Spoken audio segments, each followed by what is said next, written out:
It was a cold Tuesday morning at the Ridgemont Police Department in Northern California.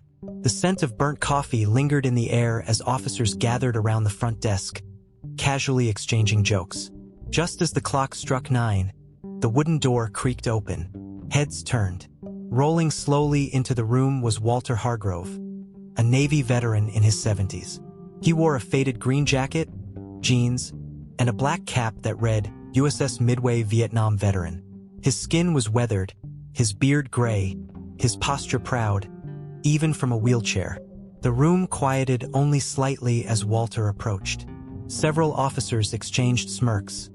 One even let out a soft chuckle. They'd heard about the old guy. Lived alone at the edge of town, kept to himself, barely spoke. No one expected much from him. So when he stopped at the desk and spoke in a calm, gravelly voice, they weren't ready for what he said. "I'm here for the K-9, Walter said. "The retired one, Rex." One of the younger officers scoffed. "You mean our Rex? That dog's a beast. He needs space, training, someone who can keep up with him." The others chuckled.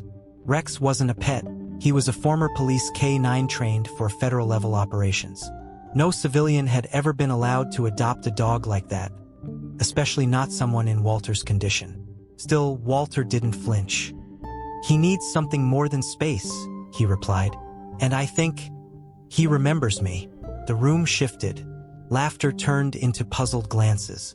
Just then, the side door opened, and in walked Rex, a large German shepherd with intelligent eyes and a military gait.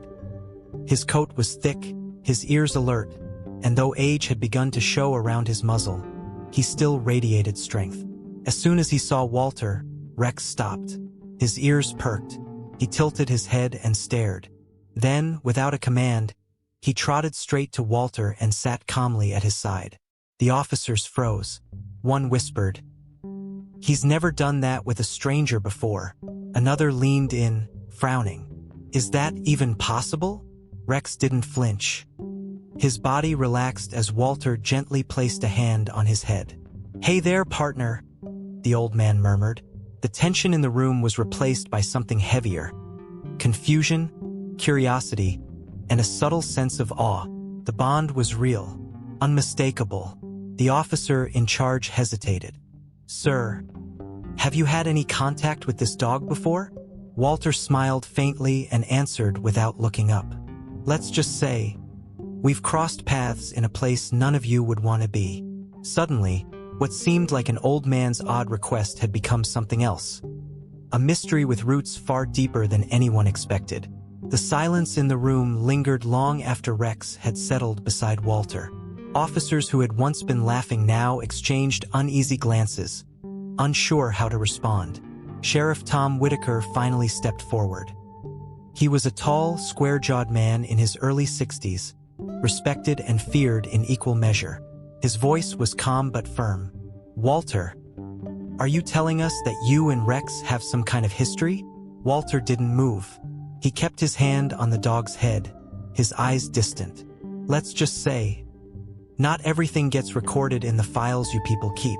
The sheriff frowned. He had known Walter years ago. Not well, but enough to remember the man had once been something formidable. Still, the idea that this retired veteran had some undocumented connection to a police K-9 was difficult to believe. "Rex was trained in Quantico," he said slowly. "He served in counter-narcotics. He's never been deployed overseas. How could he have met you?" Walter looked up for the first time, his eyes steady. "That's what they told you. Doesn't mean it's the truth." In the back of the room, Officer Mike Callahan, one of the men who had laughed earlier, was now watching closely. He leaned toward his partner, whispering, "This is starting to feel bigger than we thought." The others stayed quiet, all of them sensing a shift. It wasn't just a dog adoption anymore. Something deeper and possibly hidden was surfacing. Even Rex seemed to pick up on it. His ears twitched at every word, his eyes flicking between the men in the room. Angela Whitaker, the sheriff's daughter and a civilian therapist who volunteered at the station, stepped in from the hallway. She had been listening just outside. "Maybe it's not about what's on paper," she said gently. "Animals remember things. especially trauma. Maybe this dog recognizes something the rest of us can't see." Her words hung in the air. Walter nodded, appreciative but silent. Angela knelt beside Rex and looked into his eyes. "He trusts you, Walter. That's rare." The sheriff rubbed his chin, conflicted. Legally, there was nothing stopping Walter from adopting Rex if the department agreed. But ethically, something didn't sit right. "You're saying this dog was part of something off the record?" Walter shrugged. "You ever hear of Operation Iron Echo?" The sheriff froze. A few older officers looked up sharply. The room went cold. No one had mentioned that codename in over 30 years. Before anyone could speak again, Walter turned his wheelchair and headed for the exit, Rex walking calmly beside him. "I'll be back tomorrow to finish the paperwork," he said over his shoulder. No one tried to stop him. No one laughed this time. And somewhere deep inside the sheriff's mind, memories he had tried to bury for decades began to claw their way back to the surface. That night, Sheriff Tom Whitaker sat alone in his office, long after the station had gone quiet. The only sound was the steady ticking of the wall clock and the occasional crackle of the old police radio. A faded manila folder lay unopened on his desk. Its label read, "Declassified. Operation Iron Echo." His hands hovered above it. 32 years had passed since he last saw those words. He had buried them just like the others did, until Walter Hargrove said them out loud. Across town, Walter sat in the dim light of his living room. His home was small but neat, every item placed with military precision. Rex lay curled at his feet, already adapting like he had always belonged there. Walter stared at an old photo on the wall, a grainy black and white image of 5 men in uniform, standing beside a military helicopter. Rex's eyes opened, alert. Walter didn't speak. He didn't have to. They both remembered. The next morning, Angela arrived at the sheriff's office before anyone else. She held a mug of coffee and a list of K-9 adoption protocols, but tossed them aside once she saw the folder on her father's desk. "You opened it?" she asked softly. Tom shook his head. "Not yet." There was fear in his voice. "Back then, they told us to forget. Now Hargrove's back. And that dog's looking at me like it knows too much." Angela hesitated, then said, "Maybe it's time you remember." Meanwhile, Officer Callahan couldn't stop thinking about Walter. Curiosity got the best of him, and he ran a background check. Not just military records, but old news clippings, private intel reports, anything he could find. What he discovered made his stomach tighten. Walter hadn't just been a Navy vet. He had been part of an elite, off-the-books recon unit during the Gulf War. A unit that, according to some sources, didn't officially exist. And one of their missions, Operation Iron Echo. Back at Walter's house, Rex had begun to behave differently. He paced near the back door, ears twitching at sounds no human could hear. Walter grabbed his cane. He used it when he wasn't in the chair, and opened a drawer under the TV stand. Inside, wrapped in cloth, was an old military patch. A howling wolf's head with the words, "Echo Team, Eyes Unseen." He held it in his hand for a long time, while Rex sat quietly, tail thumping once. As the sun began to set again, Angela made a decision. She would visit Walter, not as a therapist, but as someone who needed answers. She didn't know what she'd find, but something inside her said this wasn't just about an old man and a retired dog. It was about something buried, something everyone else was too afraid to dig up. Angela parked her car at the end of a quiet gravel road just as the late afternoon sun cast golden streaks across the dry California hills. Walter's house sat alone, modest but well-kept, with a tattered American flag swaying gently from the porch. She hesitated at the steps, unsure whether she was walking into a conversation or a confrontation. Before she could knock, the door creaked open. Rex stood there, watching her like a silent guardian. Behind him, Walter appeared in the shadows of the hallway. "You came sooner than I expected," he said. Inside, the house smelled of old leather, pine cleaner, and time. Angela sat on the edge of the couch, her hands folded. Walter moved slowly but deliberately, setting a mug of tea in front of her before sitting across the room. Rex didn't leave his side. "I'm not here to push you," she began. "But you mentioned Operation Iron Echo. My dad, he won't talk about it. Whatever it was, it scared him. And now this dog." She looked at Rex. "He acts like he's protecting something more than just you." Walter leaned back, eyes heavy.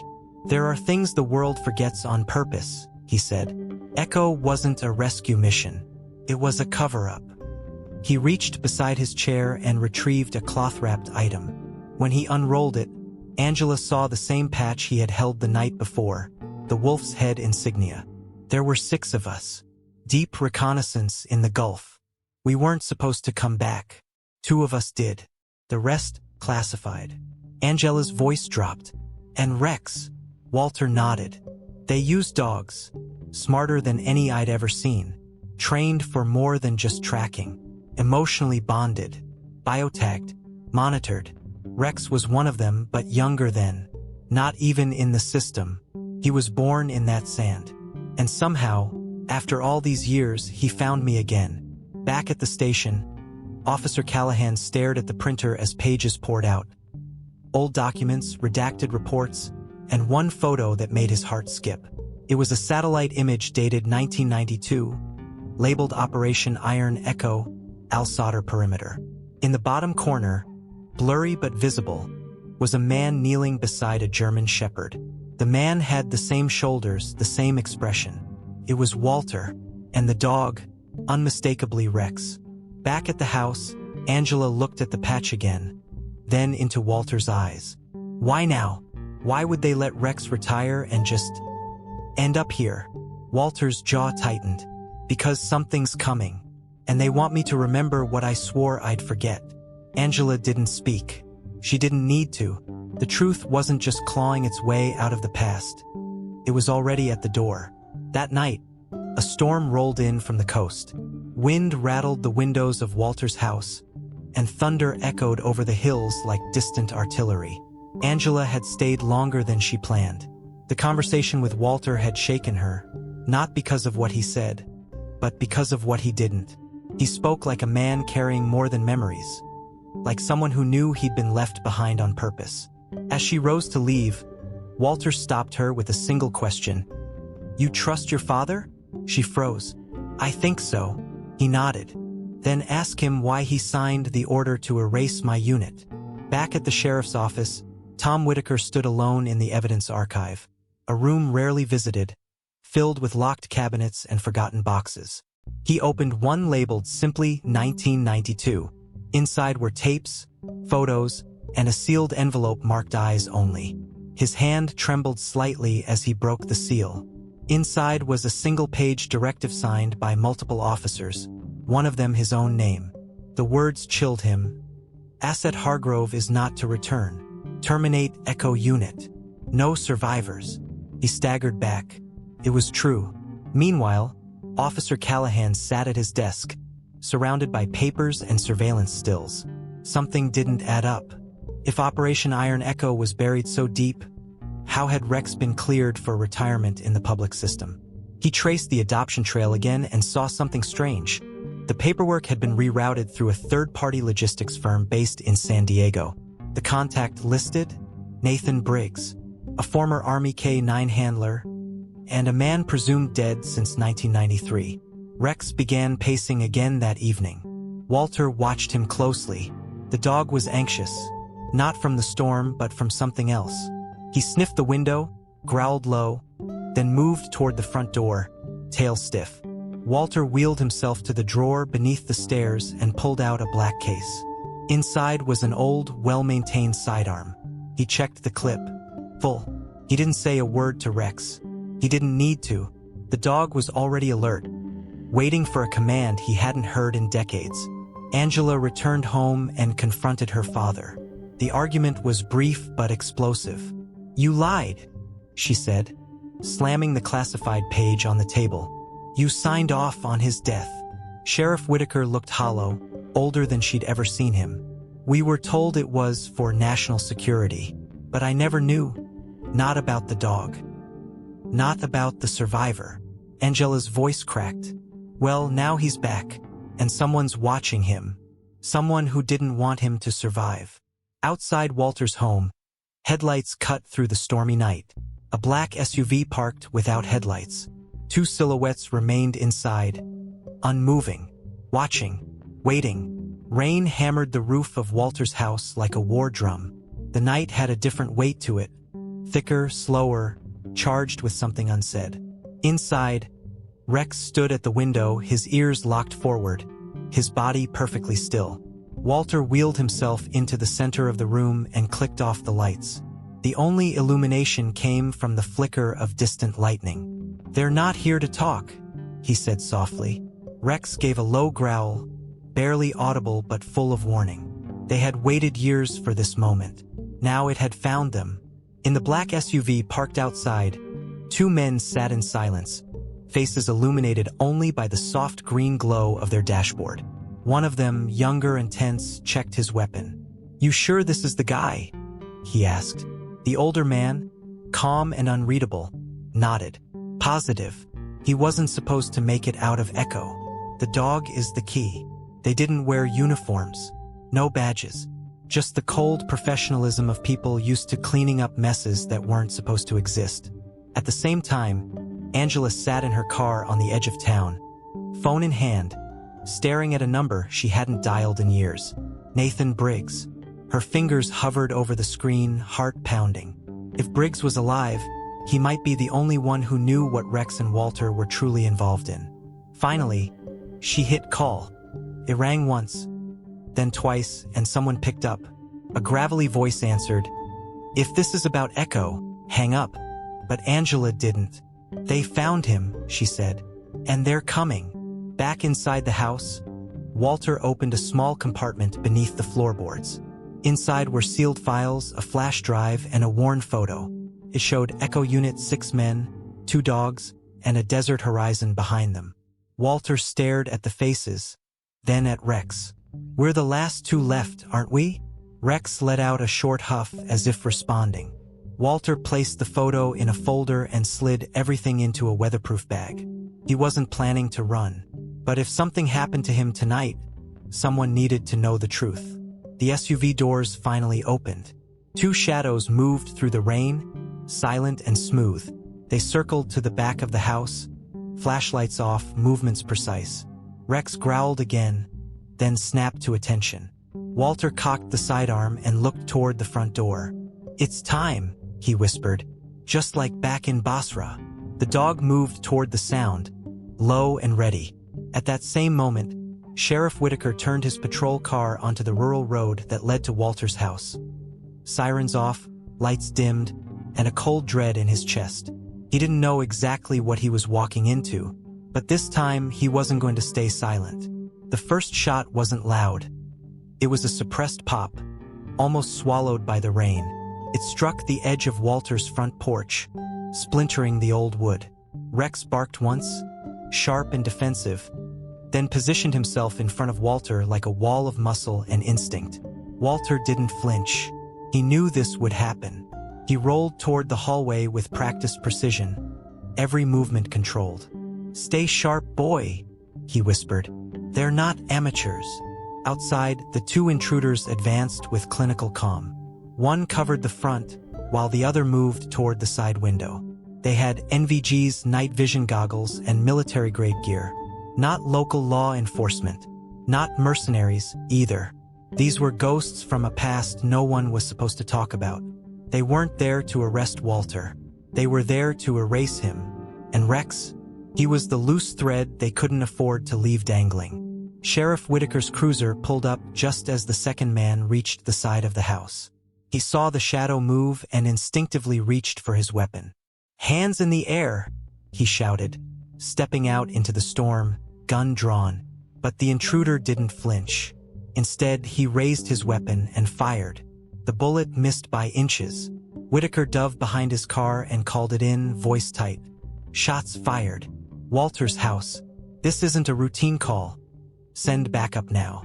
But deep down, he knew backup might come too late.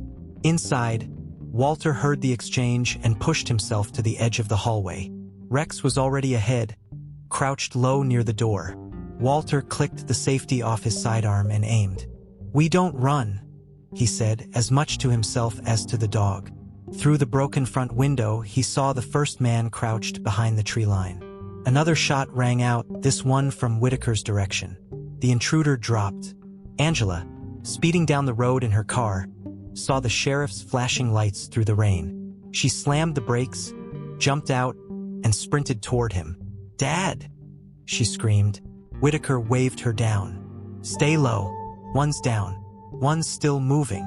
Together, they crawled toward the house, the storm masking their footsteps. Angela's heart pounded, not just from fear, but from knowing everything had finally erupted. There was no more hiding, no more silence. Then, as if time froze, Rex lunged. The second intruder had breached the back door. Crash. A growl. A scream. Walter turned the corner just in time to see the dog take the man down with explosive force. The attacker fired blindly, but Rex held firm, unrelenting. Walter aimed. One shot. It was over, but the moment didn't bring peace. Only silence. Heavy, knowing silence. Something about this attack felt too precise. Like it was just the beginning. The living room was a wreck. Broken glass littered the floor. Rain dripped from the shattered window, and blood stained the edge of the hallway. Rex stood guard near the intruder's lifeless body, his chest heaving. Walter lowered his weapon slowly, his hands shaking for the first time that night. Angela stepped inside seconds later, followed closely by Sheriff Whitaker, both staring in disbelief at the scene. "Are you hurt?" she asked. Walter shook his head. "Not yet." Whitaker knelt beside the fallen man, checking for ID. But there was none. No name, no tag, no mark. Just military-grade gear and silence. "These aren't hitmen," he muttered. "They're trained. Clean. Government clean." Angela looked toward the back door, still open, rain pouring in. Who would send people like this to kill a veteran and a retired dog? Walter didn't answer. He simply wheeled himself toward the coffee table, where the waterproof bag still sat untouched. "Someone afraid of what we remember," he said. Inside the bag was a flash drive. Walter held it up. "This contains mission logs, debriefing transcripts, maps. Everything they said didn't exist. I've kept it buried for 30 years. Whitaker stared at it like it might explode. "You were never supposed to survive Echo, were you?" Walter's eyes darkened. "None of us were." He glanced at Rex, who was now calm but alert. "He survived because he wasn't listed. He wasn't property of the Pentagon. He was born in that desert. He belonged to us." Angela took the drive carefully and handed it to her father. "We need to get this to someone we can trust," she said. No local station, no FBI. Someone outside the system. Whitaker hesitated. "I know a reporter in Sacramento. One who's not afraid of black ink on files. If what's on this drive is real, it'll blow open more than just Echo." Walter nodded. "But be careful. If they sent a team once, they'll send another." As they prepared to leave, Officer Callahan arrived, his uniform soaked, eyes wide with shock at the aftermath. "Jesus, what happened here?" Whitaker didn't sugarcoat it. "A cleanup op failed." Callahan looked from the sheriff to Walter. "What the hell did you do over there?" Walter looked him straight in the eye. "We were told we were saving lives, but they forgot to tell us whose." Suddenly, Rex barked sharply. Everyone froze. Headlights. In the distance. Another vehicle approaching, fast, no lights. Walter's voice was calm, but final. "This isn't over. This is just them tightening the leash." The approaching vehicle skidded to a stop at the edge of Walter's driveway, spraying gravel and mud. But this time, no one emerged with guns drawn. Instead, a tall man in a soaked trench coat stepped out, holding both hands in the air. He moved slowly, deliberately, and looked older, late 50s, weathered, like someone used to operating in shadows. "Walter Hargrove," he called calmly. "I'm not here to kill you. I'm here to make sure they don't try again." Rex didn't bark. He simply watched, stiff as stone. Walter narrowed his eyes and wheeled forward until he could see the man clearly. "Name," he demanded. The stranger nodded. "Agent Elias Cord, Department of Defense, retired. I worked Echo before it went dark. I tried to pull you out, but the order came from higher." Whitaker raised his weapon anyway. "How do we know you're not part of the same cleanup crew?" Cord sighed. "Because if I was, you'd all be dead already." Inside the house, tension hung like fog. Cord sat at the kitchen table, dripping rainwater, hands visible. He explained that Operation Iron Echo had started as a recon program during the Gulf War, testing next-gen K9 intelligence and real-time soldier-animal communication. But something went wrong, he said. The unit uncovered a weapons cache tied to unsanctioned arms deals. Big names. American names. "You weren't supposed to see it, Walter." Walter stared, unmoved. "I lost 4 men over that. They erased us." Cord nodded solemnly. "And they've been scrubbing traces ever since. But Rex is the last uncontaminated witness. His biotag still stores encrypted memory logs. He remembers more than people realize. That's why they're hunting you." Angela looked stunned. "You mean, this dog holds evidence?" Cord leaned in. "Enough to send several people to prison for life." Whitaker placed the flash drive on the table. "We're getting this to the press. We're ending it." Cord shook his head. "If you go public now, they'll spin it. Paint Walter as unstable. The dog as damaged. You need a full chain of evidence. You need Rex to live long enough for a full scan." Walter looked at Rex with a mix of pride and sorrow. "Then we move. Tonight." As they packed, Cord handed Walter a burner phone. "There's a vet in Oakland. She used to work with our K9 teams. She can extract the data from Rex's tag. If you make it there." Outside, the rain began to fade, but the night still held its breath. Walter glanced at his team, Angela, Whitaker, Cord, and Rex, and knew this wasn't just about the past anymore. It was about making sure the silence didn't win again. The sun was barely rising when they reached the edge of Oakland. The city was quiet, blanketed in a soft fog that curled around the streetlights like old ghosts.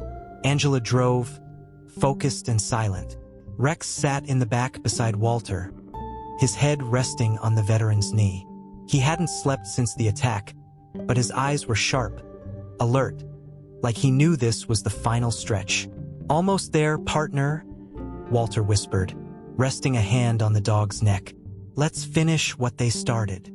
The veterinary clinic was tucked behind an old bookstore, nearly invisible to anyone who wasn't looking for it.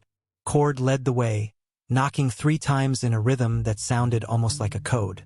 A woman in her 40s opened the door, eyes scanning them quickly before stepping aside. "You brought the shepherd?" she asked. Walter nodded. "His name's Rex. He's the last of Echo." The woman, Dr. Lila Vasquez, motioned them in. "Then we'd better move fast." Inside, she worked quickly, placing sensors around Rex's neck and chest, speaking softly to calm him. Walter never left his side. Whitaker stood by the door, weapon holstered but ready. Cord handed over a tablet already encrypted. "These files, combined with what Rex carries, they'll crack the whole thing open." Lila looked up. "This dog remembers coordinates, audio commands, even encrypted signals. He was more than a tool. He was part of you." Walter's voice cracked. "He still is." The process took 2 hours. When it ended, the room fell silent. On the screen appeared names, dates, contracts, and photos. Real proof. Enough to expose the entire cover-up behind Operation Iron Echo and the government arms deals it was meant to hide. Angela stared at it, overwhelmed. "We have everything," she said. "You did it, Walter." But he didn't smile. He just looked at Rex. The dog was tired, his breathing slower now. "He held on," Walter said, his voice low, "long enough to be heard." 2 weeks later, the files were made public by an investigative journalist in Sacramento. The story hit national news. Names were named. Resignations followed. Investigations reopened. But none of that mattered to Walter as much as the small plaque unveiled outside the Ridgemont Police Department. in honor of K9 Rex, who served without question, and the man who never let him be forgotten. On a quiet morning, Walter sat alone on a bench outside the building, looking up at the flag. Rex's collar rested in his lap, polished, worn. Angela joined him, sitting silently. "You think people will believe it all?" she asked. Walter exhaled. "Doesn't matter. We know the truth. That's enough." And somewhere deep in his memory, under the desert sun of a long-lost war, Rex was still running beside him.